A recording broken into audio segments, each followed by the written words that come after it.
रखिया की सब्जी महू पहली बार बनाता हूँ, पहली बार खाऊं महू। हाँ नहीं खाया हूँ एक बार। ये दरवाजा खोलो से। पाहुन, ए पाहुन कहाँ चलिस रे? कत करेंगे खोजा था मैं।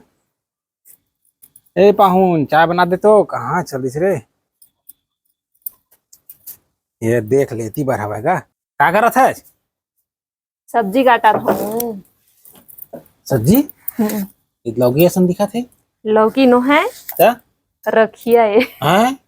तो संगवारी हो मैं हा काटा था रखिया के सब्जी। तो कौन कौन खाए हो संगवारी हो रखिया के सब्जी बताहू कमेंट करके। मैं तो नहीं खाया भाई। महू नहीं खाया, पहली बार महू बनावा था। तो कौन बोल दी बनाने रखिया और की बड़ी पहली रे बार बा? खाहू दादी की ही सवय और अम्मा खला की ही से बना डर से के फरर ही से ना बेंद्रा हा ओला गिरा दे रही सवय। नहीं बेंद्रा नहीं गिरा इसका, और झोंक के गिर गिर ही सवय उलट के छानी में तब बनाल के ही सवय तो हिल काटा था वहाँ।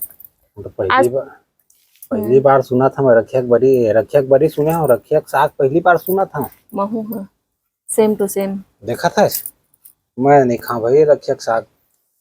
अब खा देखे में पता चल ही रखिया की सब्जी कैसे लगते था संगवारी हो बनने के बाद हम खाक बताओ कैसे स्वाद। वो मैं कई सबके सब्जी सुने और रखिया की सब्जी नहीं सुने हैं भाई। रखिया की सब्जी महू पहली बार बनाता हूँ, पहली बार खाऊं महू। हाँ नहीं खाया हूँ एक बार।